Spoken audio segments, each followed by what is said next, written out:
Nau mai, haere mai, piki mai, kake mai. Welcome to Auckland Museum Matariki Conversations. I was lucky enough to sit down with Imedia Puia Taylor, Precious Clark and Pio Terei to gather their whakaaro on Matariki in this winter season of gathering, remembering and renewing. These conversations were centred around Hauora and Te Whare Tapa Whā, a Māori model of health encapsulated by Tāmaki Paenga Hira in 1984. The four dimensions are taha tinana, taha wairua, taha whānau and taha hinengaro. I hope you enjoy the kōrero from our speakers wherever you are. So from me, Elliot Collins, and all of us here at Tāmaki Paenga Hira, Auckland War Memorial Museum, ngā mihi o te tauhou Māori.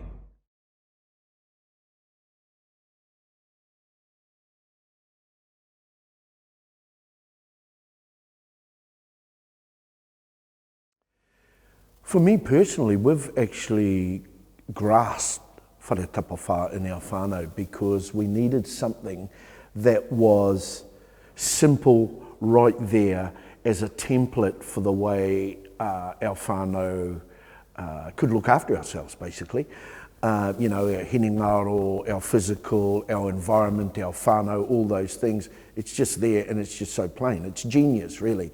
My only concern is these beautiful things that our rangatira create, how do we make that just part of our whānau culture again? For me, going through some tough times and seeing some of my whānau going through some tough times, it was a go-to way of thinking, a kaupapa, that just made sense for Māori, and anybody really, all those things. So for me now, I remember just in my son, my middle son, he's got a whiteboard in his room and he had a pretty tough week, so I just went in there and I drew a house like that. And he knew, he just got up and looked at it, the old man's, and it was a smiley face and I just put, "Love you, Dad," and he just tried to bring him back to that way of thinking, And a lot of the ancient things, Elliot, are really applicable today, even though, I wouldn't call this kaupapa ancient, but it's still based on those whakaaro.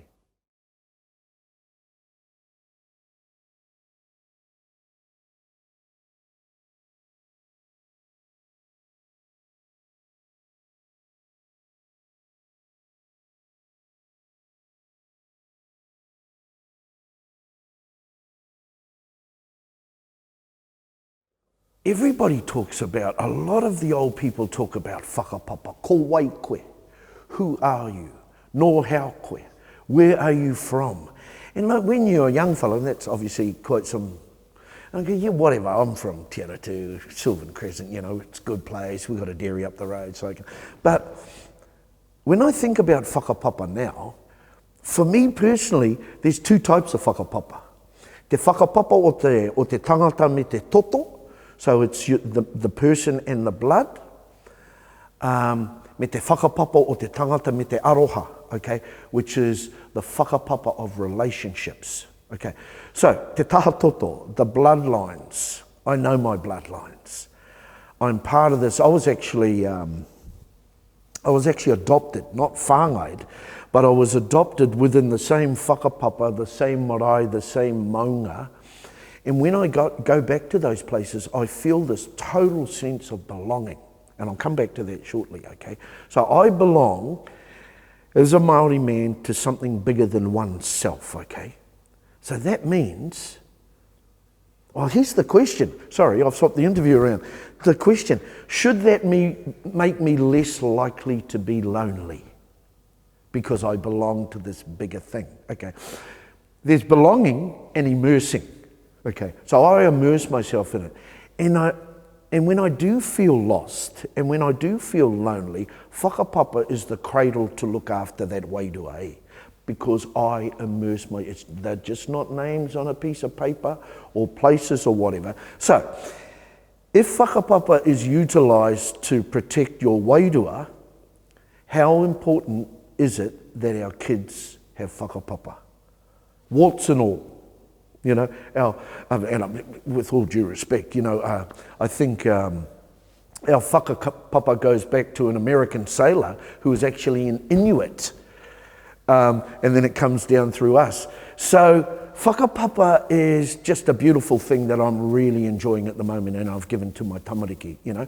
I te taha whānau, the relationships side, my whakapapa, when I talk about my Pākehā whānau, my Asian whānau, my Pacific whānau, they go hand in hand. Now some Māori will go, oh, come on, bro, that's blood and blood. But some of my Māori whakapapa, how can I make this without upsetting the tribe and getting kicked out of Te Raroa? My relationships are so important to me as a man living in this country.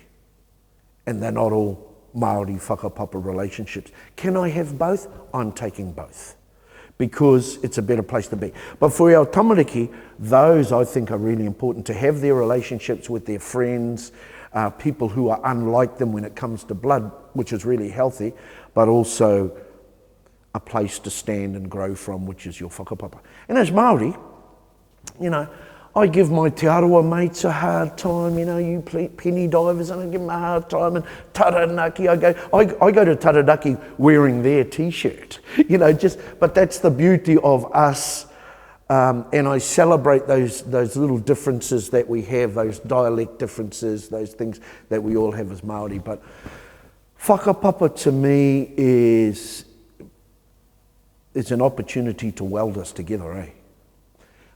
I'm sorry to go on, but I saw this thing on Facebook, bro, where there was this woman of colour, and she was jogging, and this English guy jogged up, and a nice day, you know, just small chit-chat, and then he started asking where she was from, and she got offended because, well, you know, I asked this Chinese guy where he's from once, and he says, I'm from Hastings.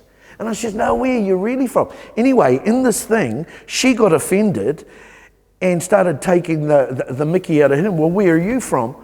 But I ask people that all the time, because I see it as if you're from India, I want to know about that. That's what people bring whakapapa to the cultural table for all of us to share.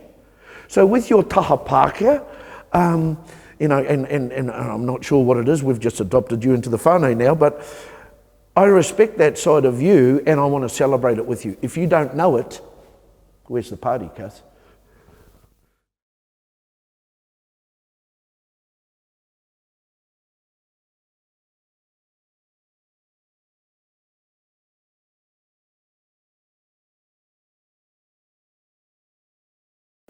Yeah, for sure. I always encourage our whānau to go back to their papakainga, to their marae, not just for funerals, for 21st, for a long weekend or whatever. And put your tourist glasses on, whānau, when you go home, because quite often our marae is on a rise somewhere looking out to hill or by the beach. You know, we're so blessed to have these places. As far as my Pākehā whānau is concerned, there is a lot to be learnt from an indigenous way of thinking. My Pākehā whānau belong to this whenua, right? They're born here, okay? Te reo Māori belongs to this whenua. Get into it, man. You know, and it's really important. And more of my Pākehā whānau are immersing themselves in a Māori world and feeling how inviting it is. The culture of the Māori is a very inviting culture. So we've seen it. I've seen Pākehā. You know, we went to Parihaka with some of my work colleagues, you know, which is a pretty amazing place. They just got some funding, actually. I must check my whakapapa.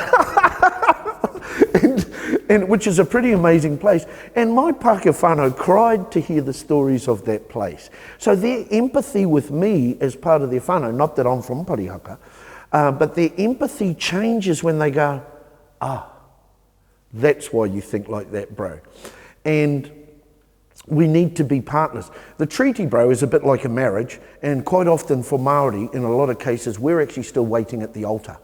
And for Pākehā to come up and meet us in the middle of the road is a beneficial thing for this bloody awesome country of ours. I really believe in it, eh? I haven't met a Pākehā in my whānau, my Pākehā whānau, who has not come away with jewellery, you know, that jewellery in heart from a Māori situation. On the other hand, I'm pointing at you, I'm sorry, bro. On the other hand, Māori need to create a safe space for my Pākehā whānau to grow. So if you're going, oh, you pronounced that wrong, or you did that, or you don't know, that's not the behaviour of a rangatira to me. So my Pākehā whānau at work, if they get a word wrong, I'll go, I might just make it a bit of fun and say, hey, just to help you, that word is a toughie. Remuera.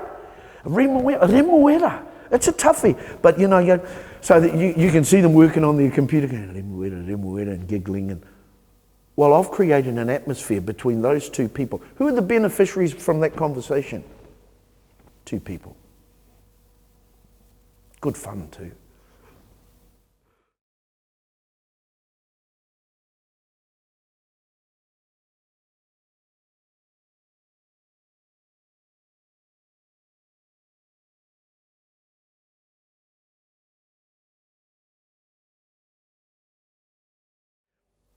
I don't do enough of it because I'm a product of the New Zealand education system. So things like makariri, it is quite cold today, matariki, for people in our age bracket, bro, are quite new. It's awesome and exciting, you know, no te ao kohatu e rā whakaro, that's from the Stone Age. So that wasn't given to us by our parents, but I see this resurgence around matariki, you know, because, bro, I've got to tell you, St. Patrick's Day, I'm looking for my Irish whakapapa. At Diwali, I'm looking for my Indian whakapapa. I just want to play in the sandpit. But the way we're taking on matariki and the science of matariki is intriguing. Okay, one of the biggest things with matariki is to offer memory, aroha and prayer to the deceased and the departed. Quite often, when I'm going into a situation that I need to be sharp, I'll pray to my youngest son because he's in that realm with those atua. And when he's there, he'll be recognised by those atua through his whakapapa. Okay, so maybe I'm talking to the receptionist of that whare atua, you know, but I don't care. Karakia, you know, my mother, I'm from Pangaru, Whangapiri and those places. Strong Catholic belief that, you know, when you talk about whenakupa and Catholicism and Bishop Pompalia, whose bones were returned back into Hokianga, we think about karakia. So matariki to me is a time where space is created, where you can wander a little bit out of the physical into the spiritual, and we're governed by, you know, by the universe and the stars. You know, some guy told me, some smart guy, got schools here and everything. He said, oh, bro, we're like 60 or 70% water, which is not true in my case. I'm 30% chips. But, you know, the moon and the stars and the navigation and stuff, that's another plane of thinking where our people, that was a normal place to sit. So if matariki encourages that exploration of the mind, I'm going, ooh, I need to get the matariki app out.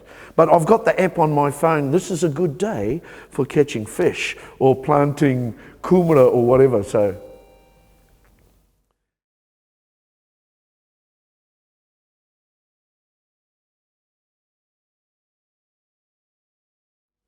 you know, thinking about matariki, it's a really good time, and I don't want to bring up the virus, but we learned some stuff from that virus.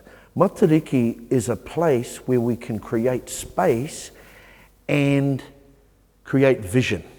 If we're seeing those whetū, you know, how far can you see, Pio? Oh, I can see 10 miles. No, you can't. You can see something that's light years away. And if we get into our little whānau, that time where let's just slow down, let's just connect with each other, let's just talk about the vision for our whānau and our future. Remember, Indigenous people did this just about every day.